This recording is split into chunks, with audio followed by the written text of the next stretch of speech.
السلام عليكم ورحمة الله تعالى وبركاته. الحباب والصحاب، ما تنسوش تلايكيو لينا هذا الفيديو، بارطاجيوه بأكبر قدر ممكن، حيت غادي نتناولوا فيه مجموعة ديال الأمور اللي تناولها الإعلام التونسي. وما قاله خالد حسني على القجاء والشعبوية ديالو، كيأكد أنه القجاء ملي كيقول لينا راه غتكون أحسن نسخة ديال كأس العالم، بلي راه شعبوي وهذيك الهضرة ما كايناش.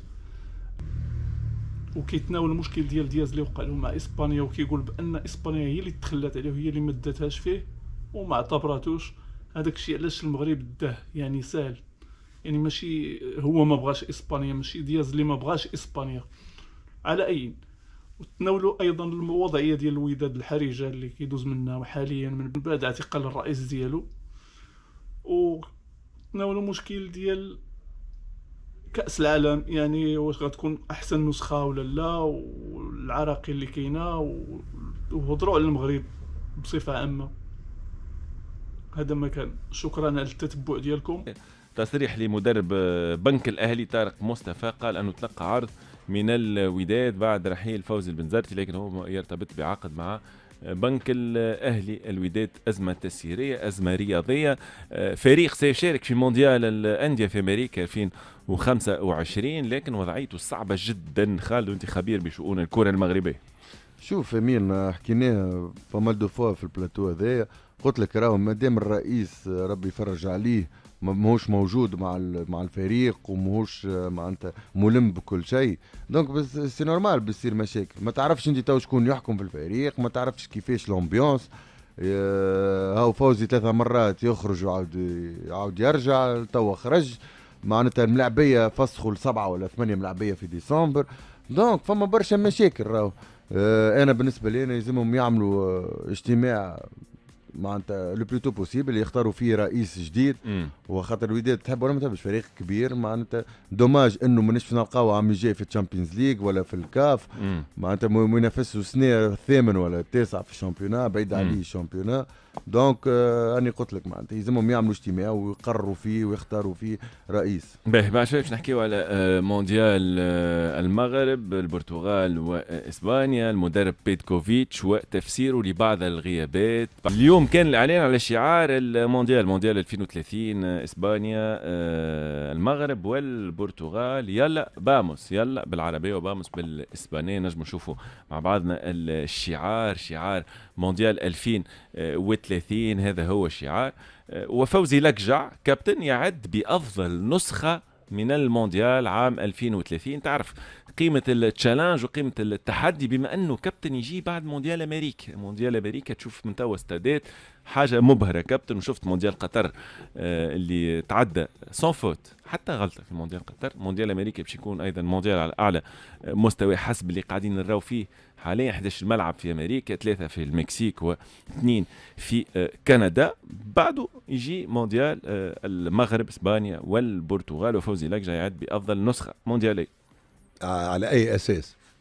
على اي اساس ستكون احسن نسخه موندياليه؟ فما كلام تقال كابتن على الشغف والباسيون في البلدان هذيا، وحب الاسبان والبرتغاليين والمغاربه لكره القدم. الناس الكل تحب كره قدم، الناس الكل. اكريت في قطر تبارك الله، وراهو صعب جدا، لان قطر حدت لابارتروت يكذب عليك.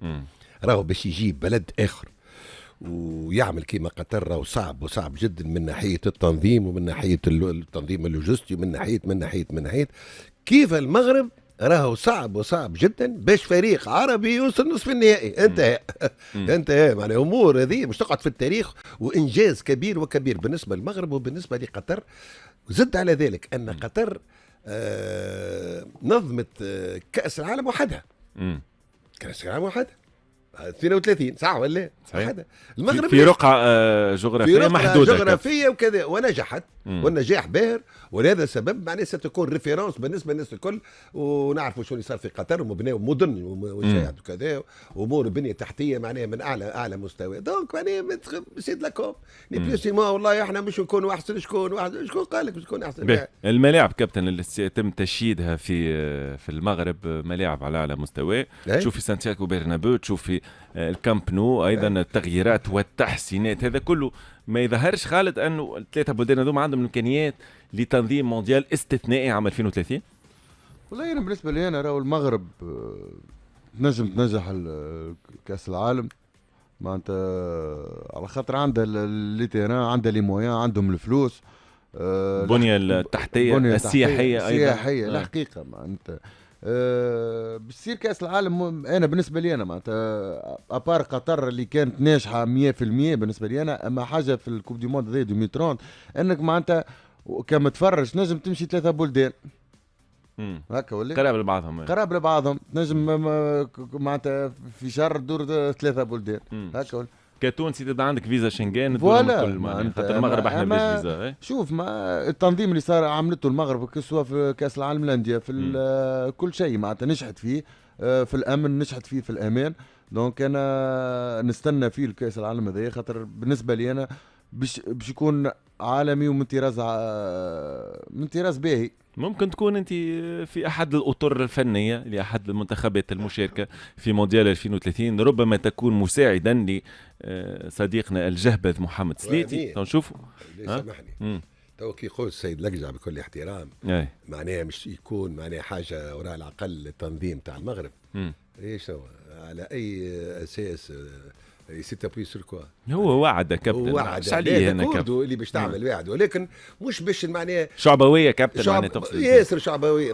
نعرفوا المغرب تبارك الله عليها تقدمت في كل الميادين، نعرف شنو التوريزم معناه باش يزيد 10 مرات، مدخول توريزم الاف المليارات كذا امور ما هو النجاح؟ النجاح معناها شو معناها كرويا مقياس النجاح اي معناها شو كرويا استادات معبيه في كل البلدان نعرف شنو وحاجه اخرى فما زاد من هنا فما ديفيدات كبار اللي كانوا شادين المنتخبات مش باش ما تشوفهم صحيح، لكن باش يطلعوا ديفيدات اخرين وما نتكلموش على لكن باش يطلعوا ديفيدات اخرين سبوري ترافاي 48 48 تدخل 48 ابارتير من كوب دو موند 2026 معناها هي مش تدخل في طبعا 48 منتخب يشارك في المونديال. نفتخروا كان هذا مش اكثر كابتن ما تعرفش عليه 250 كما الليسته تاع القادم نجم حتى 60 52 في اطار تعميم لعبه كره القدم ومشاركه اكثر عدد ممكن من المنتخبات واكثر عدد من المباريات والاهداف لاغراض تجاريه. شوف على توليمير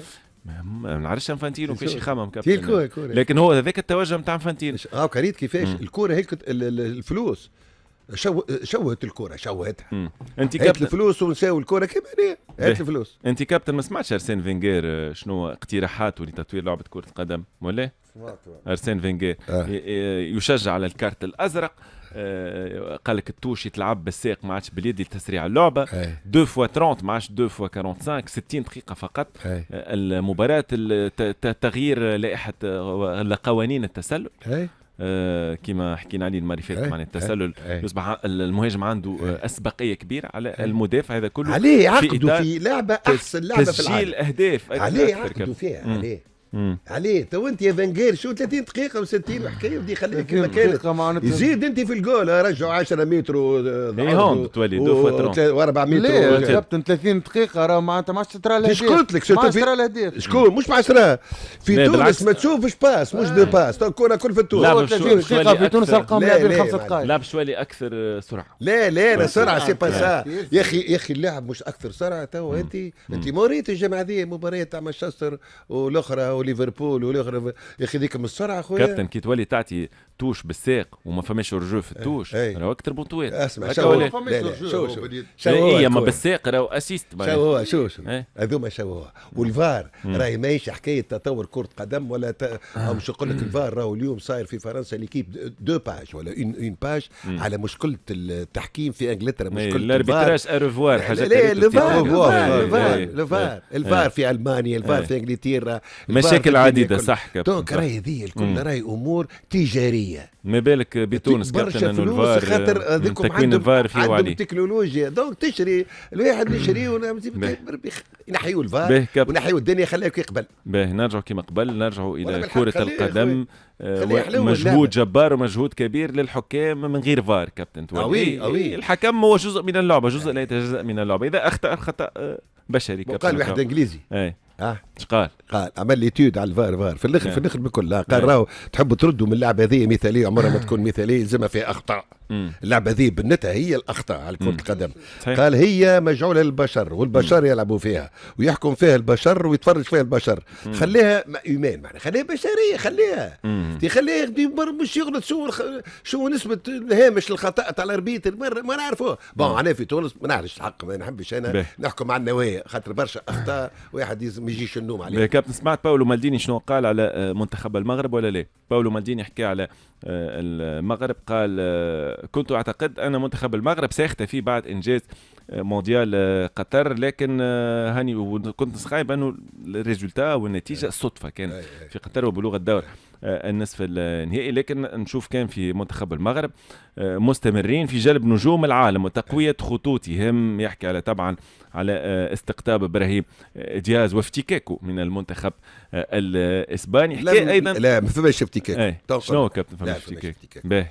ما عطاوش اهميه لدياز كي ما عطاو الاهميه اللي قريتها وترجمتها معناها عندي الواحد تاع اسبانيور ولقيتها فما روايات مختلفه كابتن. العائله نتاعو تقول انه تلقى الدعوه ولكن هو رفض. لا مستحيل، لم يتلقى اي دعوه. فما زوز روايات ميكال واحد نعرفش قداش صار اهمال. وريال مدريد كابتن كيفاش عاتب الاتحاد الاسباني؟ هذيك مش شعب عاتب الاتحاد الاسباني، قالوا انتم ريال مدريد ما عندوش اسأتوا ملف. شو علاش؟ بعدين مش كوب دافريكا مش تولي في الوقت. تي ما تعرفش عليك، ما تنجم ترجع ريال مدريد لانه سيمثل مشكل ممكن رحيل ابراهيم دياز في وسط العالم. هو ريال مدريد في عود يعاتب نفسه اللي تو يلعبوه دياز، وهذا انشلوتي قال سامحني يا دياز راني كنت غلط فيك. قال مالديني ايضا حكي على جانب مهم جدا في كأس العالم، قال على الحضور الاسري والوالدين في مباريات منتخب المغرب. قال هزيت التليفون كلمت بيرلو، قالوا كيفاش ما خممتش في النقطه هذه، ما استدعيتش عائلتي وقتها بيشوفوا الماتش الاخر نتاعي، بيشوفوا مبارياتي مع المنتخب الايطالي مع ميلان. طبعا ثمن دور الاسره في حياه لاعب كره قدم. هذا شنو قال باولو مالديني. رجعنا لكم من جديد. كما شفتوا معنا بان الاعلام التونسي والاعلام خلاص الاعلام العربي بصفه عامه ديما كيتناول القضايا المغربيه في الرياضه بواحد التحسس، وما كيبغيوش ياكدوا ان راه حتى المغرب راه حتى هو عنده قدرات اللي يمكن انه ينظم كاس العالم ويمكن يمشي بعيد في هذا الشيء. بالعكس كيحاولوا انهم يبينوا بان القطر هي احسن نسخه وما يمكنش يتنظم شي نسخه بحالها. على اين شكرا لكم، شكرا على التتبع ديالكم، وما تنساوش ديما لايك بارطاج، وشكرا بزاف اللي خطيكم.